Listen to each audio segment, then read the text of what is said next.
안녕하십니까. 저는 오늘 저희 대전국제 IP 컨퍼런스 정책 포럼에서 기술혁신 스타트업 및 중소기업의 지속적인 성장 지원을 위한 IP 금융 전략, IP 담보 대출을 중심으로 IP 금융 전략에 대해서 발표를 할 브릿지폴 인베스트먼트의 최진용입니다. 우선 앞서 저희 IP 금융에 대한 부분들을 좀 잘 정리를 해주신 최원진 과장님과 그다음에 IP 담보 대출에 대한 보험에 대한 필요성에 대한 부분들을 맡아주신 임소진 연구위원님, 너무 잘 들었습니다. 저도 어떻게 보면 지금 제 소속에 대한 부분들만 봤을 때는 IP 담보 대출에 대한 부분들을 좀 발표를 한다는 게 좀 의아하실 수가 있는데요. 저는 저도 좀 특이한 이력을 좀 갖고 있습니다.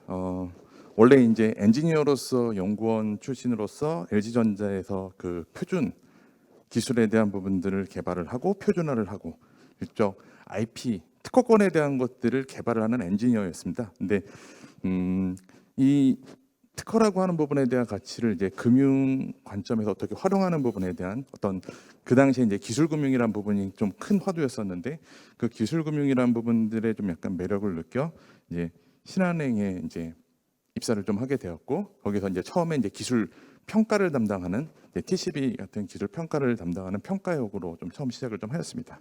그러면서 기술 기업들에 대한 TCB 기술 평가도 했었고 그다음에 기술 평가 모형 그리고 더 나아가서 은행 내 투자용 기술 평가에 대한 부분들을 좀 모형 만드는 부분들을 좀 담당을 하고 이런 부분들이 좀 약간 저를 또좀 지루하게 좀 만든 부분이 좀 있다 보니까 조금 더 적극적인 업무를 좀 한번 해보고 싶어서 IP 담보 대출 아마 2018년으로 기억이 됩니다. 이제 정부에서 혁신금융의 어떤 그는 이제 키워드는 2019년이긴 했지만 어찌됐건 간에 혁신금융이라는 부분에 어떤 한 큰 화두로서 IP 금융을 활성을 하겠다라고 하면서 이제 시중 은행들에 대한 IP 담보 대출을 좀 상품화하고 이 부분들을 활성화라는 부분에 대한 것들이 내려와서 제가 이제 신한은행 내에서 IP 담보 대출에 대한 상품 기획 및 그다음에 실제 IP 담보 대출에 대한 것들이 잘 활성화가 될 수 있는 부분에 대한 다양한 행내 전략을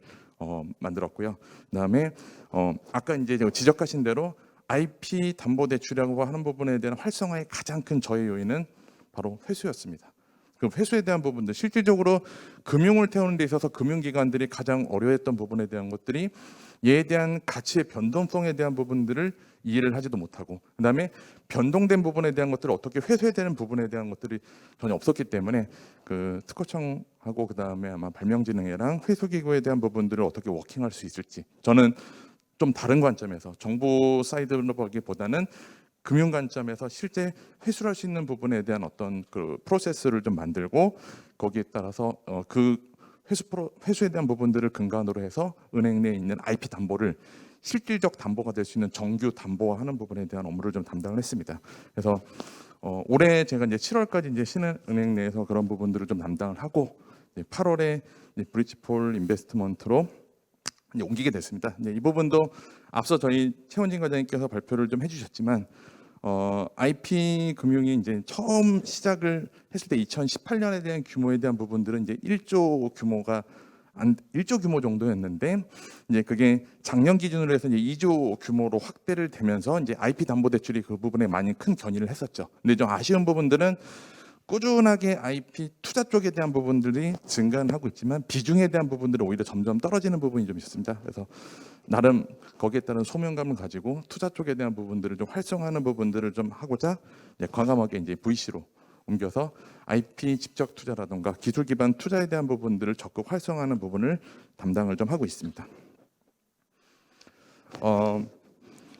그래서 제가 이제 IP 담보 대출에 대한 부분들을 좀 처음부터 어떻게 보면 이제 마지막 하는 부분까지 좀 담당을 했었기 때문에 여기에 대해서 좀 드릴 말씀이 좀 많은데요. 2019년에 일단은 처음 IP 담보 대출이라는 상품을 4월달에 신한은행에서 이제 만들어 놓고 이 상품에 대한 것들을 과연 얼마만큼 금융권 상품으로서 팔 수 있을 것이냐. 왜냐하면 은행에서에 대한 관심도 그거거든요.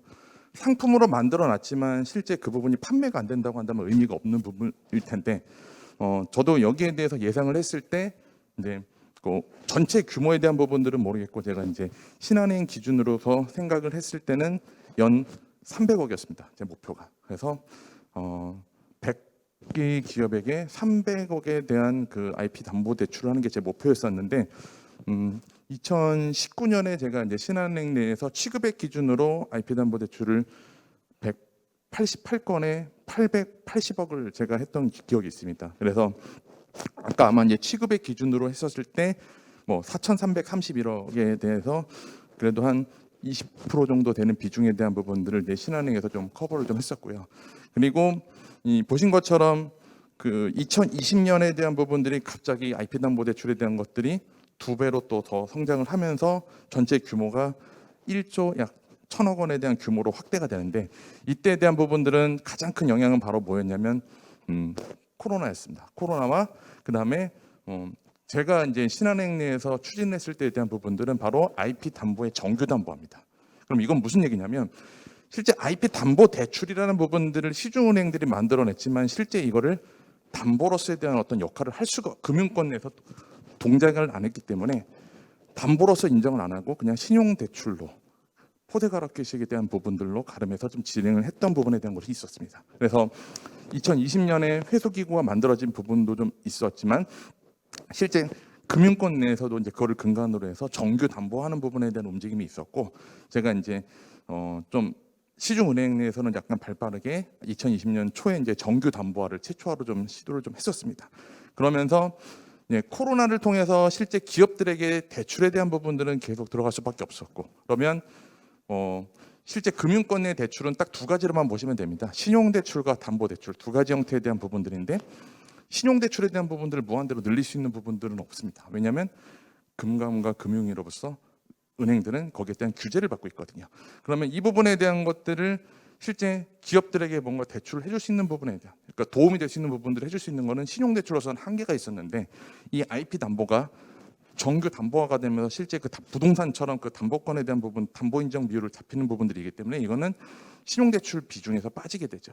그러하다 보니 실제 금융권 내에서 기업 대출을 하는 데 있어서 IP 담보 대출에 대한 것들을 많이 활용을 했고 제 기억이 맞다면 아마 2020년 기준으로 해서 대략 한 2,770억 정도 제가 했던 기억으로 좀 하는데요.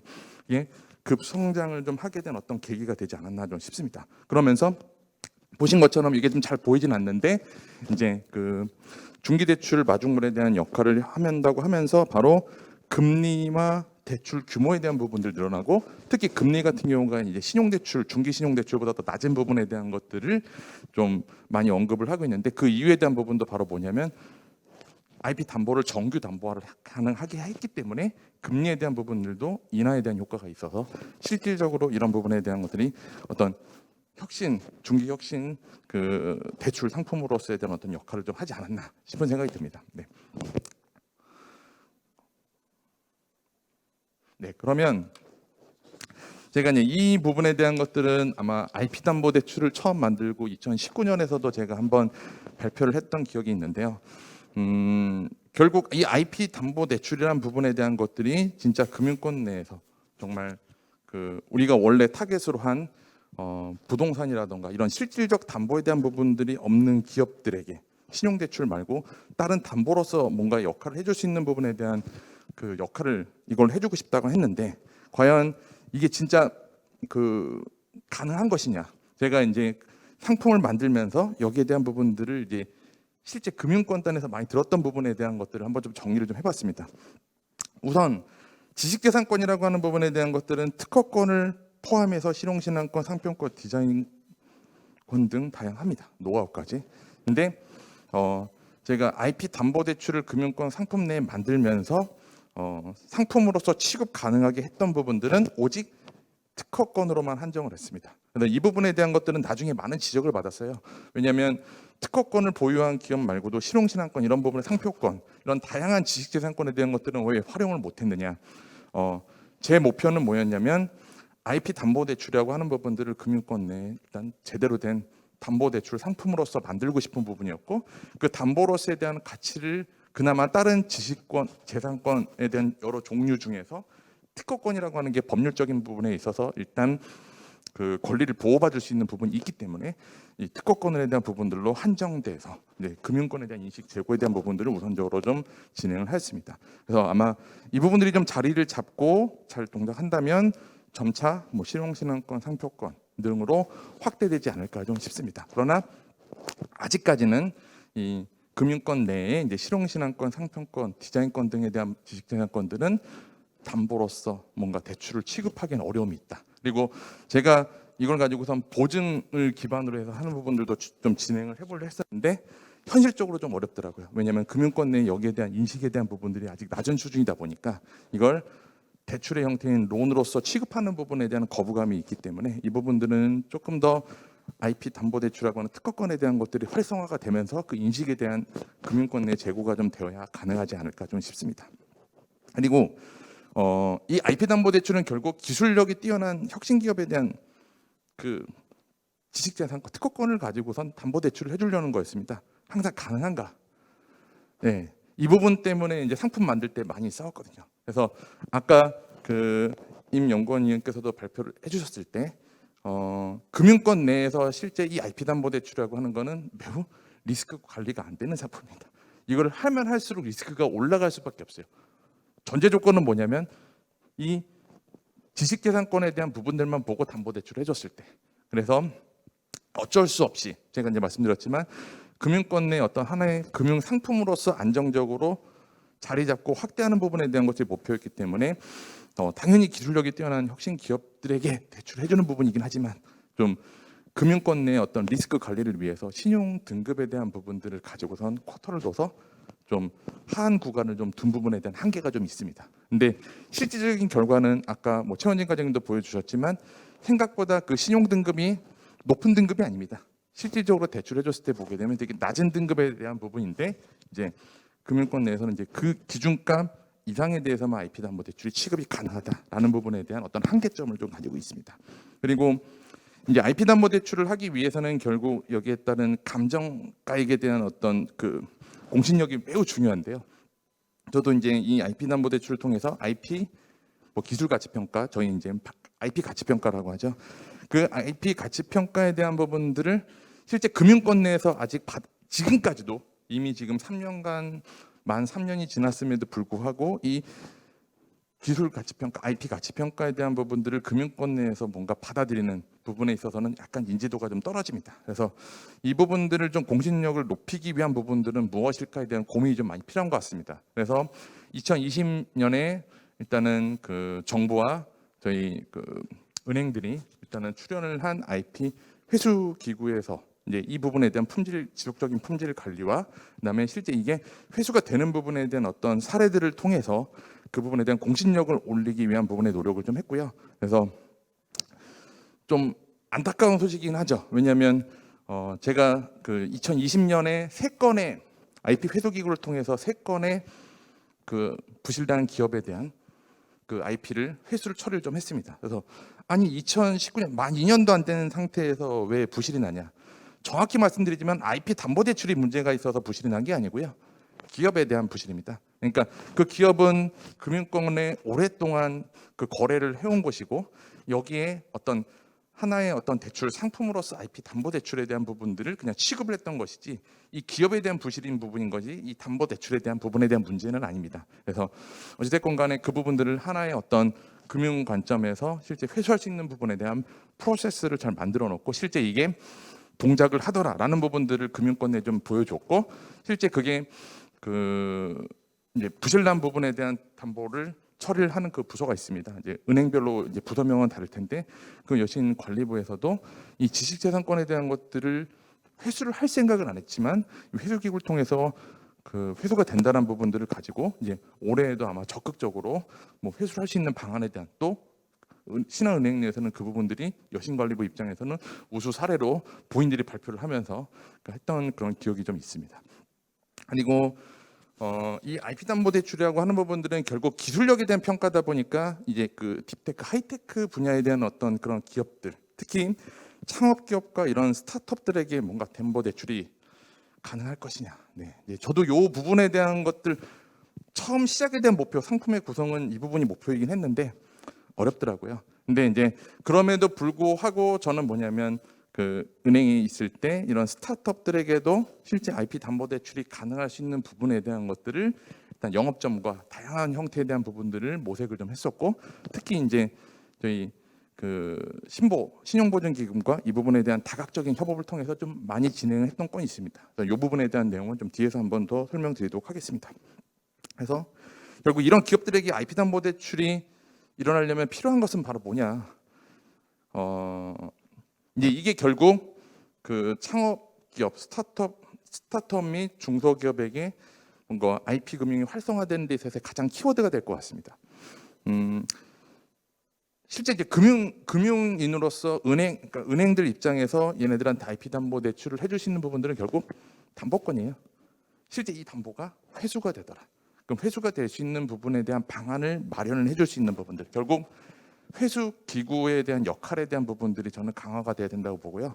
조금 더 강력하게 말씀을 좀 드리면, 조금 시기상조일 수 있긴 하지만 결국 그 정부와 어차피 부실난 부분에 대한 리스크를 결국 정부와 은행들도 출연을 합니다. 그 출연을 통해서 이 부분들을 회수를 시키는 건데, 이걸 좀 강력한 상태로 바꾼다 한다면 회수 기구로서에 대한 어떤 한계를 좀 벗어난 기금화에 대한 부분의 형태에 대한 부분들로 운영이 되어야 실질적으로 이 IP 담보 대출에 대한 것들이 이런 초기 창업 기업에 대한 부분들 다양한 형태로 대출이 가능하지 않을까라는 생각이 좀 듭니다. 그리고 이제 뭐 마지막으로 이런 IP 담보 대출을 통해서 어떻게 보면 조금 더 저는 궁극적으로 기술 기반 혁신 기업이 뭔가 이런 혁신 금융 생태계를 만드는데 어떤 하나의 어떤 그 수단으로서 잘 활용될 수 있는 부분이 됐으면 하는 바람에서 이제 이런 부분들을 한번 좀 담아봤습니다. 그러면 제가 이제 오늘 말씀드릴 부분들은 IP 금융의 활성화, 결국 이제 IP 담보 대출에 대한 부분들이 어떻게 조금 더 그 창업 중소기업들에게 조금 더 활성화될 수 있게 할 것이냐, 이런 부분에 대한 전략을 말씀드릴 건데요. 결국 이거를 말씀드리기 앞서 결국 저희가 먼저 살펴봐야 될 부분들은 제가 IP 담보 대출을 과연 그러면 우리나라에 있는 기업들 중에서 얼마만큼을 가능할까에 대한 부분들을 시뮬레이션을 한번 처음 진행을 해봤습니다. 우선 IP 금융이라고 하는 키워드는 결국 기술 금융의 한 카테고리입니다. 저는 기술 금융의 어떤 질적 고도화에 대한 어떤 형태에 대한 부분들로 보고요. 우리나라에 있는 기술 금융 차주수들, 국내에 있는 은행들이 취급하는 총 차주수는 대략적으로 10만 차주라고 그러니까 10만 개 기업이라고 보시면 됩니다. 그러면 그 10만 개 기업에서 과연 IP 담보 대출이 가능한 기업들은 10만 개가 될 수는 없거든요. 목표를 10만 개로 잡으실 수는 있지만 실제 10만 개 기업에 대한 부분들이 모두 다 기술력에 대한 것들이 다 잘 갖추어져 있고 필요하다고 볼 수는 없습니다. 그 중에 저는 제가 봤던 부분들은 초기에 한 5%에 대한 비중을 좀 봤었고요. 그러면 10만 기업에 대한 5%면 한 5천 개 기업에 대한 부분들이 1차적인 저희의 타겟이 될 것이다라고 좀 잡아봤었습니다. 그래서 결국 그러면은 이 기술 금융에 대한 어떤 그 고도화된 전략에 대한 부분들을 미루어 저희가 이제 IP 금융에 대한 어떤 그 전략적인 부분에 대한 것들을 한번 좀 확인해 볼 수가 있는데요. 그런 내용에 대한 부분들을 한번 좀 살펴보도록 하겠습니다. 결국 IP 금융에 대한 것들이 활성화가 잘 되려면 그 기술 금융 내에 일단 기술 사업화라고 하는 부분에 대한, 그 중에서 약간 하이테크 분야에 대한 어떤 기술 사업화에 대한 부분들과 유기적으로 좀 엮여되지 않을까 좀 싶습니다. 그래서 이 기술 사업화와 기술 금융에 대한 부분들을 일단 그 자본시장 내에서 뭔가 구분을 좀 한다고 한다면 이 어떻게 보면 R&D 단계에 대한 어떤 성과를 비즈니스로 뭔가 전환시키기 위한 기술 성숙 자본이라고 하는 기술 인큐베이션에 대한 부분들의 자본 속성이 있고요. 그다음에 이 비즈니스 단계에 대한 부분들을 성장을 가속화하는 부분에 대한 어떤 벤처 성숙 자본에 대한 부분의 형태가 좀 있습니다. 그래서 현재 우리나라에서 활용되고 있는 그러한 그 기술 금융에 대한 전체 형태에 대한 부분들이 다음과 같이 좀 표현이 되어 있는데, 보시면 기술 성숙 자본에 대한 부분들은 R&D 사업의 뭐 한 5% 수준이라고 해서 한 1조 원 수준으로 일단은 지금 이제 이거는 좀 예전 자료이긴 하지만 뭐 1조 원 규모로 좀 확인이 되고요. 그다음에 기술 금융의 가장 큰 형태를 좀 가지고 있는 TCB 기술 신용 대출 같은 경우는 2018년 기준으로 해서 164조, 2020년 말 기준으로 해서 2,267억 정도, 지금은 아마 올해 기준으로 보게 되면 300조 정도 상태에 대한 포화 상태라고 좀 보시면 될 것 같습니다. 그리고 투자된 형태들이 좀 있는데, 자, 여기서 이제 좀 아쉬운 부분들이 바로 뭐냐면 그 기술 사업화에 대한 부분들이 정말 좋은 기술에 대한 부분들이 실제 사업화로 다 연계가 되고 그 기술에 대한 부분들을 우리가 뭐 기술금융 연계 아니면 IP금융 연계로만 되면 이 부분들에 대한 산업은 계속 활성화가 되겠죠.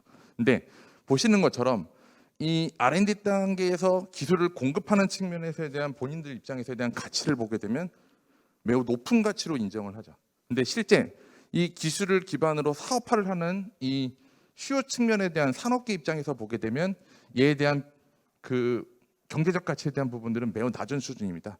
그러하다 보니 이 기술에 대한 부분들을 실제 사업화를 끌어가는 데 있어서 아까 말씀드린 뭐 데스밸리 이런 부분들이 나오는 게 뭐냐면 검증, 실험 이런 검증에 대한 단계에 대한 부분들이 길다는 거예요. 근데 그 동안 돈을 계속 뭔가 태울 수 있는 부분에 대한 형태 아니면 투자가 됐든 융자가 됐든 그런 형태에 대한 부분들이 들어가야 되는데 그게 현실적으로 어렵다는 거죠. 그나마 기술금이라고 하는 T10이라는 것을 통해서 과거에 은행들은 이 단계 실제 사업화 이후 실용화 단계 이후에 대한 부분들만 은행에서 금융을 기업들에게 취급을 했었습니다. 근데 T10이라는 기술 신용 대출을 통해서 그 부분에 대한 단계가 조금 더 낮았습니다. 그래서 파일럿 시제품 단계에 대한 부분들까지도 일단은 금융 내에서 뭔가 신용 대출에 대한 부분들을 해서 가능하게끔 하는 부분의 인식의 전환에 대한 부분들이 좀 됐었고요. 근데 그리고 저희 이제 최근에 이제 스타트업 육성에 대한 부분들을 하게 되면서 초기 투자인 시드 투자와 그다음에 A씨들에 대한 역할에 대한 부분들이 강조가 되면서 이 실험 단계인 부분에 대한 저기도 일단은 그 기술 성숙 자본에 대한 것들이 많이 투입이 되고 있는 형태죠. 근데 그럼에도 불구하고 아직 많이 부족하다라고 하는 부분인 거죠. 그래서 이 부분들을 과연 그럼 어떻게 키울 수 있을 것이냐, 뭐 이런 부분에 대한 내용이 결국 효율적인 기술 사업화를 위한 어떤 하나의 그 전략적인 부분으로서 좀 필요한 부분이 되겠습니다. 그래서 기술 성숙도 제고를 위해서 이런 투입 자본에 대한 부분들, 아까 말씀드렸던 기술 성숙 자본에 대한 부분들을 어떻게 다각적으로 투입할 수 있는 부분에 대한 전략이 있는가? 저는 IP 금융 전략에 대한 부분들이 바로 그 중에 하나의 또 카테고리가 된 것 같습니다. 그래서 기술 신용 대출보다 IP 금융 대출, IP 담보 대출에 대한 부분들이 더 단계를 더 낮춰놨죠. 그래서 더 낮은 상태에 대한 부분들도 이런 대출 자본에 대한 것들이 좀 들어갈 수 있는 부분에 대한 계기가 되지 않았나 싶습니다. 그리고 이 기술 성숙에 대한 제고를 위한 인식과 인프라에 대한 부분들이 좀 부족한데 이제 이거는 이제 IP 금융, IP 담보 대출에 대한 부분들이 이렇게 활성화가 됨으로 인해서 어느 정도의 인식은 확산이 되고 있고 거기에 따른 인프라, 뭐 회수기구든 제가 뭐 뒤에도 한번 설명드리겠지만 금융권 내에 있는 뭔가 그 IP 담보 대출 전담 심사역 등에 대한 형태를 통해서 그런 인프라들을 채워가고 있다라는 부분들을 좀 말씀드리겠습니다. 그리고 이제 이런 민간 중심에 대한 벤처 생태계에 대한 모험 자본에 대한 부분들도 좀 부족한 부분이 있다라는 게 여기 한계인데 이런 것들을 결국에는 이런 모험 자본과 그다음에 기술 성숙 자본에 대한 것들을 적극적으로 투입을 함으로써 이 양적 확대가 아닌 질적 성장에 대한 부분들을 뭔가 만드는 어떤 새로운 밸류 체인을 구축하고 이걸 기반으로 이런 그 창업 그다음에 스타트업 벤처 기업들에게 뭔가 동반 성장 가능한 어떤 생태계를 만드는 부분에 대한 것들이 좀 필요하다라는 것입니다. 그러면 IP 금융에 대한 전략도 결국 그러한 부분의 한 카테고리로서 좀 발전이 된 것 같고요. 저희 결국 IP 금융에 대한 부분들이 활성화가 된 저는 궁극적인 어떤 그런 계기가 저는 이제 코로나19가 아닐까. 왜냐하면 실제 저희가 IP 담보 대출을 IP 금융 활성화 대책 이후에 하자고 했을 때 금융권 내에서 이 부분에 대해서는 되게 부정적이었습니다. 이유는 이미 2014년에 한번 실패한 사례가 있습니다. 이미 2014년, 15년에 한번 저희 그 정부 주도하로 IP 담보 대출에 대한 것들을 진행을 했었고 그때 아마 회수기구가 아닌 그 회수 펀드를 가지고 운영한 부분에 대한 것인데 실질적으로 회수도 안 되고 실제 많이 취급해 놓은 것들에 대한 부실률이 물론 산업은행하고 그다음에 기업은행 정책금융에서 많이 이루어지긴 했지만 부실률이 거의 10%였습니다. 그러니 금융권에서는 이 부분들을 그대로 리스크를 갖고 와서 실행하는 게 맞냐에 대한 이슈가 좀 많았는데 이거를 하지 말자라는 부분의 분위기였지만 그리고 하게 된다면 최소한으로 하자라는 부분이었습니다. 근데 이 코로나19로 인해 가지고서 실제 금융에 대한 부분의 패러다임이 급속하게 변하기 시작하는 부분에 대한 어떤 그 계기가 됐고, 이를 통해서 금융도 변해된다. 그리고 과거에 뭐 부동산이든 이런 유형 자산에 대한 평가에 대한 부분들을 가지고선 대출을 해주는 부분에 대한 구조를 바꿔야 된다. 이런 분위기에 대한 것들이 특히 이제 무형 자산에 대한 관심이 많이 높아지면서 그런 부분들을 만들기 위한 어떤 전략에 대한 부분들이 이렇게 나오게 됐습니다. 그래서 이제 그 중에 하나가 이제 이런 성장 기업에 대한 금융 지원에 대한 확충에 대한 부분들을 진행을 좀 해야 된다라고 하면서 정부에서 내놓은 키워드가 바로 이제 혁신금융이었습니다. 그래서 실적에 중점을 둔 기업 평가 대신에 성장 잠재력 위주에 대한 어떤 기업 평가에 대한 반영을 해야 된다. 이제 큰 화두를 던진 거죠. 그럼 이 부분에 대한 내용이 바로 뭐냐? 금융권 내에서는 그러면 기업 대출 체계를 뭔가 혁신을 하겠다. 그래서 과거에 어떤 부동산 담보 위주를 성장성 위주에 대한 걸로 개편을 해야 되는데 실체가 없지 않습니까? 근데 그 실체를 가능하게끔 해준 게 바로 뭐였냐면 IP 담보였습니다. 그래서 이런 기업 대출 체계 혁신에 대한 거에 가장 첫 번째로 된 부분에 대한 상품으로서 이제 IP 담보 대출을 적극적으로 진행을 해보자라는 분위기가 형성이 되어 있고, 이걸 기반으로 저는 이제 신한은행에서 이제 뭐 시중은행 최초로 IP 담보 대출 전용 상품을 이제 만들었고요. 그래서 이 IP 담보 대출에 대한 부분들을 이제 보시는 것처럼 뭐 컨셉은 물정 따보는 부족하지만 기술력이 뛰어난 혁신 기업에게 IP 평가에 기반해서 이제 자금을 이제 운전 자금이라는 부분들을 용어로 좀 한정을 하긴 했지만 자금을 제공하는 형태가 되겠습니다. 그래서 매우 복잡합니다. 그래서 이런 프로세스를 만든 것 자체도 뭐냐면 금융권 내에서 되게 부정적이었어요. 근데 왜 이렇게 복잡하게 만들었냐? 이렇게 복잡하게 안 만들고 실제 기존에 있는 대출 형태로 그냥 가게 해놨으면 이만큼 커지지 못했습니다. 왜냐하면 이 IP에 대한 부분에 대한 이해를 할 수 있는 금융권 내에서 뭔가 전담할 수 있는 그런 사람들이 인력이 없었거든요.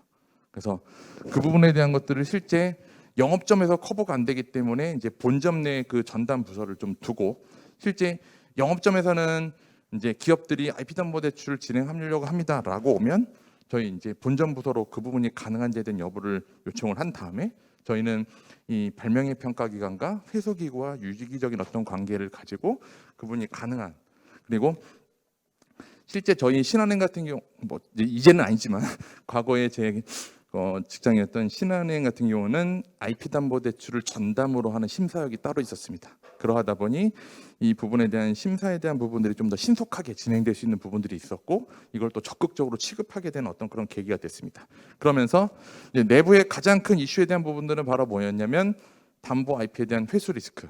자, 이거는 저희 회수 지원 기구를 통해서 이 부분에 대한 것들을 해결을 했고, 그다음에 이 IP 평가를 통해서 그 담보 평가된 금액에 대한 것들이 과연 적절한 것에 대한 이슈가 이제 초기부터 계속 화두였었는데, 이 부분에 대한 것들은 실제 제가 그 이제 특허청에도 좀 제안을 해서 금융권 내 이런 부분들의 인식 제고가 좀 필요로 하니 그 시중은행들도 이제 가치 평가를 할 수 있는 부분에 대한 뭔가를 만들어 달라는 요청을 좀 했었고, 뭐 지금 까지는 아직 자체 평가에 대한 부분들은 어렵긴 하지만 그런 부분에 대한 법제화에 대한 부분들을 좀 변경하는 부분들을 좀 했었고, 저는 이제 내부의 그런 가치 평가 모델에 대한 부분들과 품질 개선에 대한 연구를 하면서 이 부분들을 저희 발명의 평가 기관과 그다음에 발명진흥회와 좀 유기적으로 이런 부분을 향상시키기 위한 노력을 좀 했었습니다. 그래서 이제 이 부분에 대한 이제 IP 담보 대출에 대한 현황에 대한 부분들하고 실제 그 취급된 부분에 대한 어떤 결과에 대한 부분들을 한번 분석된 데이터로 한번 좀 보여드리도록 하겠습니다. 이거는 이제 제가 이제 신한은행에 대한 부분들만 좀 가지고 온 건데요. 2020년 기준으로 했을 때 취급건이 499건에 2,778억을 냈고, 2019년에는 제가 188건에 880억을 했던 걸로 기억을 합니다. 그다음에 신한은행 나오기 전까지 이제 2021년 기준으로서는 200건이 조금 안 되고요. 정확하게 기억은 안 나는데 한 190건에 거의 1000억 조금 안 되게 한 900 몇 억을 좀 하고 좀 나온 것 같습니다. 그래서 이걸 통해서 말씀드리고 싶은 건 뭐냐면 2010년에는 처음에는 영업점에서 이걸 취급하는 부분들도 모르고 해서 너무 힘들었거든요. 근데 2020년에 이렇게 폭발적으로 증가를 하면서 뭘 했냐면 신한에 있는 모든 영업점이 한 번 정도는 IP담보대출을 다 취급을 했거든요. 하물며 제주도에서도 했었습니다. 저희가 기업 발굴하기도 힘든 제주도에서도 IP담보대출 진행됐었는데 그만큼 저변 확대에 대한 부분 많이 진행이 좀 됐다라는 부분인 거고요.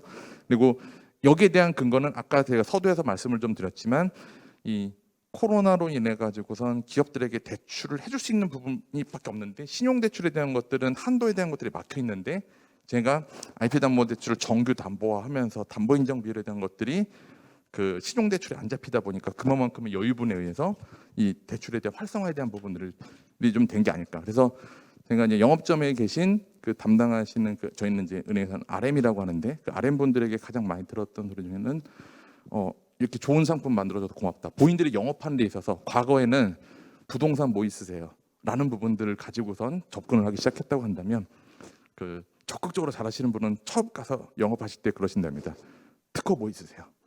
등록 특허 뭐 있습니까? 그럼 거기에 맞는 부분을 일단 주세요. 이거 가지고선 저희가 대출해 드릴게요. 뭐 이런 부분을 통해서 영업을 좀 확대할 수 있는 부분에 대한 어떤 한 좋은 전략이 됐다는 부분들을 좀 들었을 때 가장 기분이 좋았던 걸로 기억을 합니다.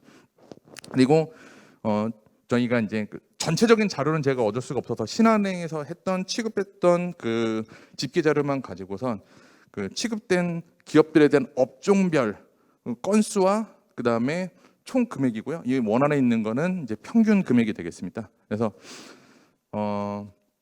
업종별로 봤을 때 제일 많은 데가 기계 업종입니다. 이제 이게 IP담보대출로서에 대한 약간 금융권에서의 약간 한계라고 하면 이 자료를 통해서 말씀드리고 싶은 게 한계입니다. 왜냐하면 전통 산업 업종을 제가 무시하는 건 아니지만 이제 금융권 내에 가장 많이 가지고 있는 군이 이 기계 산업군이거든요. 근데 그러하다 보니 여기 있는 기업들에 대한 IP담보대출이 많이 나갈 수밖에 없어요. 근데 그나마 긍정적인 부분, 이 자료만 놓고 보게 되면 마치 기존에 있는 그냥 은행권에 있는 신용대출을 요걸로 이렇게 뭔가 포대가락기 하려고 한 거 아니냐라는 비난을 얻을 수 있는데 그나마 긍정적인 부분들은 이거 대비 좀 약간 하이테크에 해당되는 그런 업종에 대한 부분들이 평균 금액이 높습니다. 특히 화학 섹터 같은 경우는 6.8억에 해당되는 부분이니까 건수는 상당히 좀 적은 부분이긴 하지만 실제 담보 평가인 가치 평가를 통해서 대출 나간 금액에 대한 것들이 상당히 평균적으로 큰 금액이 나간 부분에 대한 것들은 좀 약간 고무적이지 않을까 좀 싶습니다. 그래서 이 부분에 대한 원을 좀 더 키울 수 있는 부분에 대한 전략 같은 것들이 좀 더 필요하지 않을까 좀 싶은 생각이 좀 듭니다. 그리고 이제 오늘 어떻게 보면 말씀드리고 싶은 이 창업 중소기업들에게 실제 도움될 수 있는 IP 담보대출 전략인데 이제 실제 취급된 대출 규모별, 설립 연도별, 매출 액별 비중을 보면 안타까운 결과가 있습니다. 우선 대출 규모에 대한 부분들은 뭐 대략적으로 보게 되면 3억에서 5억 사이에 해당되는 부분이 가장 많았고요.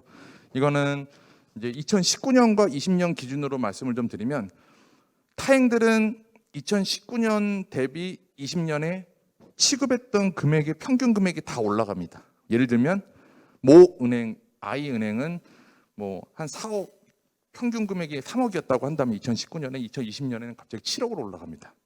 근데 저희 신한은행 같은 경우는 2019년에 평균 5억이었고요. 그다음에 2019년에는 그보다 조금 더 낮은 한 4.6억으로 내려갑니다. 그럼 이게 뭔 차이냐면 대출 금액을 많이 해주는 게 좋은 거 아니냐라고 말씀하실 수 있어요. 근데 얘는 여기에 따른 한계를 가지는 거죠. 왜냐하면 아까 말씀드렸던 것처럼 은행에서는 리스크 관리를 위해서 실제 이제 신용 등급에 대한 커트라인을 줘놓고 그다음에 그 신용 등급별 기업의 상태별 전결권이라고 하는 대출 한도를 설정을 해놓습니다. 그럼 당연히 기업이 좋은 기업일수록 대출 한도가 많이 나오겠죠. 그러면 IP 담보대출이라고 하는 걸 담보로 잡았으니까 늘어나는 부분도 많지만 그 부분에 대한 것들이 예를 들어서 10억에 50%를 잡는다 하더라도 5억이에요. 근데 그걸 뭐 20억, 30억 해주는 건 말이 안 되는 거거든요. 그러니까 다른 은행들은 본인들에 대한 리스크를 줄이기 위해서 우량한 기업들 중심으로 해서 그 IP담보대출을 취급하는 부분에 대한 변화가 된 거고 저희 뭐 신한은행 쪽에서에 대한 부분들을 보게 되면 이건 이제 저변 확대에 대한 부분들을 좀 하다 보니 실제 IP담보대출 할 만한 좀 약간 작은 기업들에 대한 부분들을 진행하려는 부분들로 많이 진행했다. 뭐 이런 식에 대한 것도 데이터 분석을 좀 봐주시면 될 것 같습니다. 그리고 설립 연도별로 봤을 때 저희가 그 벤처기업, 창업기업, 초기기업, 창업기업으로 볼 수 있는 7년 이내의 기업들에 대한 비중이 24%입니다. 뭐 거꾸로 24%나 됩니다라고 말씀드리고 싶은데 저는 반대로 24%밖에 안 돼서 조금 약간 창피하더라고요. 이 부분들을 늘릴 수 있는 방법에 대한 전략을 좀 더 고민해야 된다라는 부분들이 오늘 말씀드리고 싶은 거고, 그다음에 매출액 비중별에 대한 부분들 봤을 때 10억 언더인 기업들이 6%입니다. 너무 부끄럽죠. 어떻게 보면 5억 미만인 기업들은 그래도 4%입니다. 6억. 이 부분들은 좀 IP담보대출이 이런 기술력 있는 스타트업들에게 담보로서 가치를 가지고선 여기에 대해서 대출해주겠다라는 취지와는 조금 약간 상반된 부분이다 보니까 이 부분들을 더 비중을 늘릴 수 있는 부분에 대한 전략적인 부분이 좀 필요하다라는 걸 말씀드리겠습니다. 네, 그 부분에 따른 전략은 저도 고민했던 부분들을 회수기구에 많이 전달을 좀 했고요. 그래서 지금 뭐 제가 이 VC로 좀 나오긴 했지만 지속적으로 저희 특허청 그다음에 한국발명진흥회와 이런 부분들을 저변 확대를 할 수 있는 부분에 대한 전략적인 조언은 지속적으로 할 예정입니다. 그래서 이제 마지막으로 이제 저희가 이제 그 했던 제가 결과적으로 이런 데이터들을 좀 가공을 하고 저는 뭐냐면 실제 좋은 사례들을 자꾸 알림으로 인해 가지고선 IP담보대출에 대한 것들이 이제 좋은 거다. 그래서 이제 인식에 대한 것들을 좀 약간 좀 더 제고를 하고 저변 확대하는 것들이 중요하다 생각했기 때문에 이런 내용들도 제가 취급했던 것들을 한번 정리를 좀 한번 해봤습니다. 그래서 이 동사 같은 경우는 AD 플러스라고 하는 기업 2019년 기업인데요. 이 기업이 여기 이제 신보의 퍼스트 펭귄에 그 선발된 기업입니다. 뭐 방열 필름에 대한 기술에 대한 것들이 그렇게 뭐 하이테크는 아니라 하더라도 실제 이 기술을 기반으로 매출에 대한 것도 잘 나오고 있던 기업이었는데 18년, 19년에 갑자기 매출이 급감을 하죠. 이 회사가 삼성전자에 납품을 하는 회사였는데 이제 삼성전자가 이제 베트남에 옮겨가자. 그래서 공장을 이전을 함으로 인해서 매출이 반으로 줄어버립니다. 그러다 보니 은행에서는 이런 데들 신용평가할 때 매우 안 좋거든요. 대출 한도가 안 나옵니다. 그래서 어떻게 해야 될까 고민을 좀 하다가 이 기업이 가진 기술력에 대한 부분이 있는데 문제는 등록된 특허가 없었어요. 출원 중인 상태되다 보니까 제가 이제 은행 신한은행 내에서 취급 기준이 등록된 특허로 한정돼 있다 보니까 여기를 해줄 수 있는 방법이 없더라고요. 영업점에서는 어떻게든 해주고 싶어 했고 그래서 저희 특허법인 달해와 여기에 대한 기술에 대한 부분들이 그래도 나쁘지 않은데 여기에 대한 좀 특허 포트폴리오를 좀 더 갖추게끔 해서 그걸 가지고선 기술 이전을 하고 IP 담보 대출을 해주고 싶다라고 해서 거기에 맞는 그 기술들을 사업화와 관련된 기술에 대한 것들을 이제 기술 이전 컨설팅을 특허법인 달해가 진행을 해줬고 거기에 적합한 기술을 이전을 받은 다음에 제가 IP 담보 대출을 해서 뭐 그래도 올해는 제가 알기로는 이전 수준인 60억 수준으로 매출이 올라왔던 걸로 최근까지 제가 여기 대표님하고도 계속 연락을 하는데 최근 수준까지 올라왔다는 그런 좋은 소식을 좀 들었습니다. 네. 그리고 이 부분들은 이제 언론에도 많이 좀 발표됐던 건데요. 이제 G플러스 생명과 여기 이제 유전자 가위 관련된 부분들 기술을 가지고선 사업화를 하는 그런 바이오 기업입니다. 이 기업 같은 경우는 실제 매출이 제로예요. 매출이 거의 없었습니다. 근데 이 기업이 가진 기술력에 대한 부분들은 뭐 워낙 투자도 저렇게 많이 유치를 하는 등 최근에도 좀 그 기술에 대한 것들이 좀 핫한 그런 기업인데 기존 금융 구조상 대출이 나갈 수가 없는 형태입니다. 근데 이 보유한 기술력에 대한 부분들을 가지고 저희 말씀드렸지만 이 신한은행에서는 IP담보대출을 전담으로 하는 심사역분들이 계십니다. 신기술 성장 랩이라고 여기와 협조 아래 이 기업에 대한 것들을 IP담보대출 취급해 줄 수 있는 부분들을 긴밀하게 협조를 해가지고 20억 원에 대한 IP담보대출을 취급을 해줬던 그런 기억이 있습니다. 그리고 이제 퀄리타스 반도체라고 하는 회사 같은 경우도 제 기억에 좀 남는 우수 사례인데요. 제가 이제 그 키스타 쪽 저희 특허전략원 쪽에 대한 평가를 이제 매년 가는데 2018년, 19년, 20년 매년 볼 때마다 우수 기술을 좀 확보하고 있어서 제가 평가할 때마다 좀 눈여겨봤던 기업입니다. 그래서 우연한 기회에 이제 공공기술 이전 사업화 로드쇼에 이제 투자에 대한 IR에 대한 부분들을 이제 이쪽에서 요청한 자료를 보고 이 기업에 대한 부분들을 컨택을 해서 뭔가 금융적인 부분들 지원, 뭐 대출뿐만 아니라 투자에 대한 부분들까지 검토를 좀 했었고요. 신보와 대가 긴밀하게 일을 좀 많이 한 것 같습니다. 신보에서 여기에 대한 투자 검토까지 해가지고선 제 기억이 맞다면 회사의 밸류가 아마 150억 밸류에 신보에서 10억 투자를 해줬고, 이 회사는 그 이후에 급속도로 성장을 합니다. 그리고 저희 최근에 이제 비메모리적 분야에 대한 어떤 이슈, 반도체 쇼티지, 그다음에 삼성전자가 그쪽에 생태계를 키우겠다는 부분에 맞춰서 이 기업이 엄청나게 성장을 하게 됐고, 제가 브리치폴에 오자마자 이제 이 기업에 대한 부분들 투자 검토를 해서 지금 아직 투자가 완료된 상태는 아니지만 1년 만에 1000억 밸류, 회사가 밸류가 그 당시에 150억이었다고 한다면 1000억 밸류에 제가 지금 103억 투자를 지금 검토를 하고 있습니다. 그래서 아마 내년 초에 1월에는 그 투자가 이루어지지 않을까 싶습니다. 그러니까 이제 여기서 드리고 싶은 말씀은 이 기업 같은 경우도 정말 우수한 기술을 보유하고 있었고, 그거에 대한 특허 포트폴리오를 정말 잘 가지고 있었습니다. 그래서 이런 기업들을 결국 IP 담보 대출 이런 부분들을 통해서 좀 잘 발굴을 해서 좀 한 사례가 아닐까 좀 싶습니다. 그리고 이제 마지막으로 이제 국내 최초의 해외 IP 담보도 제가 이제 신한에서 좀 진행을 했었는데요. 이거 하면서 너무 힘들었습니다. 예, 뭐 특허청과 발진회가 긴밀하게 협조는 해주시긴 했지만 제가 이제 보유했던 기업들 중에서 워낙 좋은 기술을 보유한 기업인데, 이제 이 기업이 이제 필요 자금으로 요청을 했던 게 100억이었습니다. 100억. 근데 아마 그 IP 담보 대출 단일권으로 100억 대출해 주는 부분들은 이제 거의 없었던 걸로 아는데, 쉽지 않은 그런 적이었었는데, 이 회사가 가진 이 특허권에 대한 것들이 워낙 중요한 기술이었고, 이게 이제 중국과 미국에도 해외 특허권에 대한 부분들이 좀 있었고, 제가 이거를 저희 정규 담보와 가능한 부분들까지 끌어올려서 심사역들하고 협의를 했었지만, 마지막에 약간 그런 부분들이 프로세서가 정립이 안 된 상태다 보니까 아까 말씀하신 양도 담보의 형태에 대한 부분들로 이제 해외 IP 담보를 좀 취급을 했던, 그러니까 조금 아쉬운 부분이 있습니다. 왜냐하면 이거를 실질적인 어떤 금융권 내에 정규 담보하시는 부분에까지 도 협의까지 다 끝냈던 건이었는데, 기간이라던가 이런 부분에 좀 이슈 때문에 뭐 조금 아쉽긴 하지만 양도 담보 형태로 해서 해외 IP 담보 대출로 좀 취급을 100억 했던 그런 건이 되겠습니다. 그러면 제가 이제 IP 이제 금융 전략, 특히 이제 IP 담보 대출에 대한 부분들에 대한 전략적인 부분들이 지속적으로 활성화하려면 뭐가 좀 더 필요할 것이냐. 앞서 말씀을 좀 드렸지만 기술 금융 내의 IP 금융 담보 대출이 하는 부분에 대한 비중은 넘어설 수가 없거든요.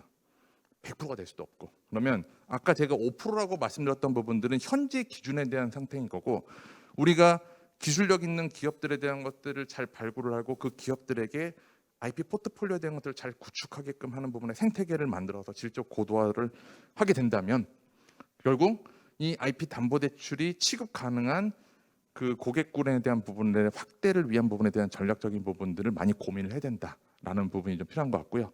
그다음에 금융권 내에서 실제 이걸 잘 취급할 수 있게 해야 되지 않겠습니까? 아무리 좋은 가치평가 해가지고 감정가 하더라도 심사하시는 분들, 금융권에 있는 심사하는 분들이 여기에 대한 이해가 없으면 어렵습니다. 그래서 뭐 어떻게 보면 그 금융권 내의 심사 고도화를 위해서 이런 기술 전담 심사역에 대한 부분들을 도입을 하고, 그다음에 이런 가치평가 기술을 담당했던 사람들이 그쪽으로 많이 넘어가서 실제 이 금융권 내 이런 부분들이 좀 저변학대가 돼야 되지 않을까 좀 싶은 생각이 듭니다. 그리고 이 아까 말씀드렸던 기술 성숙자본의 형태에 대한 부분들이 더 많이 투입이 돼야 되거든요. 그래서 R&D 단으로 끝나는 게 아니라 그 R&D에서 개발된 특허권, 그다음에 그 기술에 대한 것들이 실제 그 자체가 많이 투입이 돼서 기술 사업화로 가던가, 아니면 기술 이전에 대한 형태에 대한 부분들로 돼가지고 실제 그 사업화에 대한 부분이 좀 커지는 형태가 됐으면 좋겠다라는 거고요. 그다음에 이 담보 IP에 대한 회수 리스크를 최소화하기 위해서 회수 지원 기구에 대한 역할이 강화돼야 된다. 좀 더 저는 강하게 말씀드리고 싶은 건 기구의 형태가 아니라 법적인 근거에 의한 회수 기금화에 대한 형태가 되어야만 IP 담보 대출에 대한 것들이 반짝 커지는 어떤 형태에 대한 부분들이 아니라 지속적으로 갈 수 있는 부분이 되지 않을까 싶습니다. 네, 이상으로 발표를 마치도록 하겠습니다. 감사합니다.